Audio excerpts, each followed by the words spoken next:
बिस्मिल्लाहिर्रहमानिर्रहीम। अस्सलाम वालेकुम नाजरीन, एक तो ख़बरें आ रही हैं कि हाफिज़ साद रिजवी साहब की तबीयत नासाज है। अल्लाह ताला से दुआ है कि अल्लाह ताला हाफिज़ साद रिजवी साहब को बहुत जल्द सेहत कामिल अता फरमाए। सब लोगों से ये अपील है कि हाफिज़ साद रिजवी साहब के लिए दुआ करें। कोई ज़्यादा सीरियस नहीं है, वैसे तबीयत थोड़ी बहुत नासाज है। दूसरा नाजरीन, मैं ये समझता हूँ कि एस्टेब्लिशमेंट की तरफ से तहरीक लब्बैक को ख़ासकर और मजहबी जमातों को वाज़े पैगाम मिल चुका है। अब मेरा ख्याल है कबूतर की तरह आंखें बंद करना, मेरा ख्याल है इसका कोई फ़ायदा नहीं है। अब समझ आ जानी चाहिए, वाज़े तौर पे क्लियर तौर पर मजहबी जमातों को समझ आ जानी चाहिए, ख़ासकर तहरीक लब्बैक को। मैं ये समझता हूँ कि तमाम मजहबी जमातों का जो असल इम्तिहान है अब शुरू हो चुका है। अब इस इम्तिहान में कौन कौन शरीक होता है, कोई होगा या नहीं होगा, तहरीक लब्बैक तो है ही है। अब मोमबत्ती माफिया जो लिबरल है, अब वो कहाँ मर गए, एक बहुत बड़ा वाक़या हुआ, वो भी आप लोगों के सामने शेयर करना है। ये सब चीज़ें नाज़रीन आप लोगों के सामने रखने से पहले आज शाम को मैं एक फार्मेसी में गया, वहाँ जाके मैंने कुछ मेडिसिन लेनी थी। तो मैंने वो मेडिसिन ली तो मुझे जो स्टोर वाला है वो कहता है कि भाई 350 रुपया, कुछ टैबलेट वगैरह थे। तो मैं सही समझा नहीं, मैंने रिपीट किया कि मैंने कहा कि भाई 350, 380 रुपया। तो वो बोलता है हाँ 380 रुपया। तो मेरे साथ एक बुज़ुर्ग शहरी खड़ा था, सफ़ेद उसकी दाढ़ी थी, उसके साथ एक खातून भी थी। तो वो मेरी तरफ, बिल्कुल मेरे बाजू में खड़ा था, मेरी तरफ देख के कहता है कि ये मरियम नवाज़ है और अल्लाह का अज़ाब पाकिस्तान में नाजिल हो चुका है।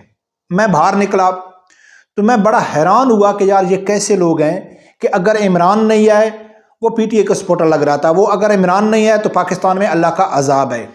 लेकिन जो ही मैं घर में आया और मैंने कुछ ख़बरें देखी तो जो मैं इंतहाई यानी एक शदीद किस्म का गुस्सा कर रहा था उस पीटीआई वर्कर के ऊपर, तो मैं उसके साथ इत्तफाक करने पे मजबूर हो गया हूँ।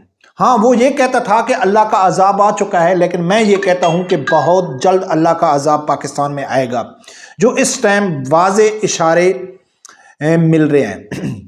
नाजरीन, हुआ कुछ यूँ कि जो वाक़या इचरा बाज़ार में हुआ, उस इचरा बाज़ार वाक़ये में जो एएसपी थी शहरबानो, उसको आर्मी चीफ ने अपने पास बुलाया, उससे मुलाकात की, उसकी तारीफ़ की, उसके काम को सराहा। कोई इतनी बड़ी बात नहीं है, लेकिन इशारा उसने मजहबी जमातों को वाज़े दे दिया army chief general Asim Munir साहब ने। एक तो सब मजहबी जमातों को पार्लियामेंट से अलग रखा गया, चाहे वो जमात इस्लामी है, चाहे मौलाना फजल रहमान है और चाहे तहरीक लब्बैक है। अब इचरा बाज़ार में कुछ लोग उसको यानी कि तंग करते हैं, और उसमें जो अहम किरदार है उस वाक़ये के, उस लड़की को सेफ रखने का, वो उलमा अकराम का है। वहाँ मजहबी लोग पहुँचे, उन लोगों ने बताया, उसको अंदर दुकान में बंद कर दिया। हाँ, अगर मजहबी जमात के लोग न पहुँचते या बाहर जो क्राउड था उसको ये न कहा होता कि भाई इतनी बड़ी बात नहीं है, तो वो शटर से या दुकान से वो क्राउड रुकने वाला नहीं था, वो तोड़ के अंदर दाखिल हो जाते।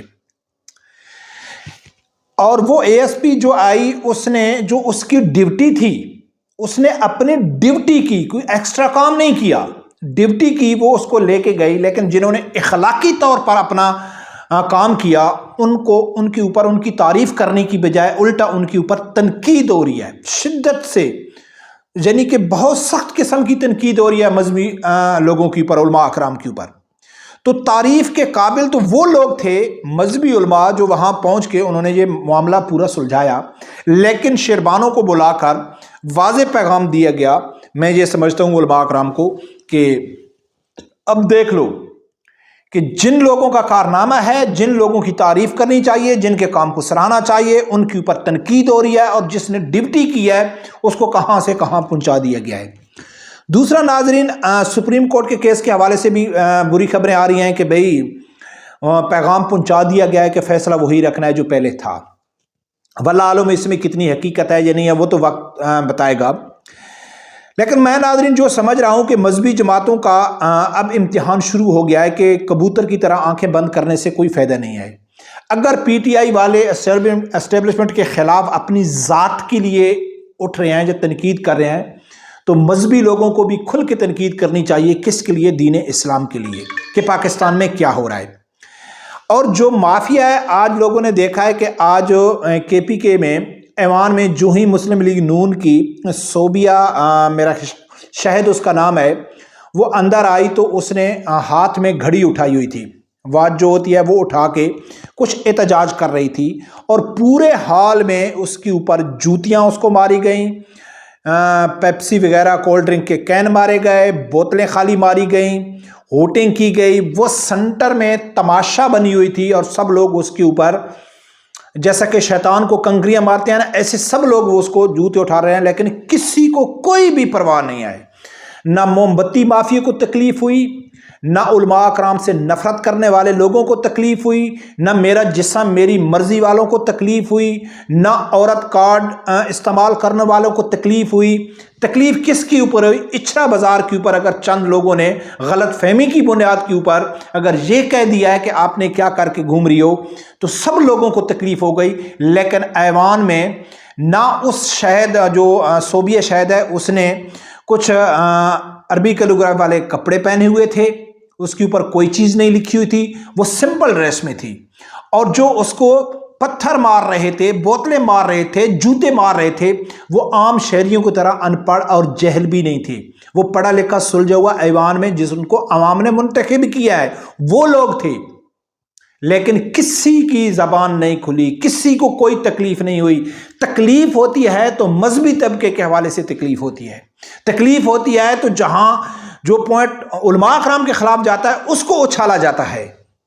تو ناظرین، میں یقیناً یہ کہہ سکتا ہوں کہ جو پی ٹی آئی کا دوست کہہ رہا تھا نا کہ بھئی پاکستان کے اوپر اللہ کا عذاب نازل ہو گیا ہے، وہ ہوا ہے یا نہیں ہوا ہے، لیکن ہونے والا بہت ہے۔ اور میں یہ کبھی بھی ماجوسی اس لیے نہیں کر رہا ہوں، ماجوسی گناہ ہے۔ جو مذہبی طبقہ ہے یا تحریک لبیک والے ہیں وہ احتجاج کرتے ہیں یا کھل کے میدان میں آتے ہیں، یا ان کو زخمی کر دیا جاتا ہے، یا ان کو خدا نخواستہ دوبارہ شہید کر دیا جاتا ہے، ان کو دبا دیا جاتا ہے، تو کوئی فرق نہیں پڑتا ہے، کیونکہ یہ تو ثواب کی نیت سے کام ہو رہا ہے۔ جس نے آواز ہی اٹھا دی اس کو اجر مل گیا، تو ماجوسی تو بالکل ہے ہی نہیں۔ لیکن سخت امتحان علماء اکرام کے اوپر آنے والا ہے۔ اب اصل جو امتحان ہے وہ دوسرے لوگوں کا ہے، چاہے وہ مولانا فضل الرحمان کے لوگ ہیں، چاہے جماعت اسلامی کے لوگ ہیں، چاہے انڈیویجول جو ایسے اہل حدیث کے بہت سارے علماء اکرام ہیں، دیوبندیوں کے ہیں کہ جو کوئی سیاسی نہیں ہیں یا ان کی کوئی بڑے سیاسی تحریکیں نہیں یا سیاسی جماعتیں نہیں ہیں، لیکن وہ کھل کے تنقید کرتے ہیں ایسے کاموں کی جو پارلیمنٹ میں یا عدالتی کوئی فیصلہ ہو جو قرآن و سنت کے خلاف ہو، جو اسلام کے خلاف ہو، قادیانیوں کے حق میں ہو، گستاخوں کے حق میں ہو، تو وہ کھل کے میدان میں آتے ہیں۔ تو میرا خیال ہے اب بولنے کا وقت ختم ہو گیا ہے، اب عملی طور پر سامنے آنا چاہیے، کھل کے آنا چاہیے۔ اور یہ پیغام میں سمجھتا ہوں کہ جو ایک دل میں ہم تھوڑی رسپیکٹ اور عزت یا ایک سپیس دے رہے تھے جنرل عاصم منیر صاحب کو کہ بھائی ہو سکتا ہے ٹھیک ہو جائے گا، ہو سکتا ہے، لیکن اب اس کی پالیسی میرا خیال ہے واضح نظر آ گئی ہے۔ دیکھتے ہیں آگے کیا ہوتا ہے۔ اللہ تعالیٰ سے یہی دعا ہے کہ اللہ تعالیٰ ان کو ہدایت کرے کہ وہ تھوڑا شعور سے کام لیں، نہیں تو اگر وہ باز نہیں آتے تو عمران خان کا انتقام تو سب لوگوں کے سامنے آئے۔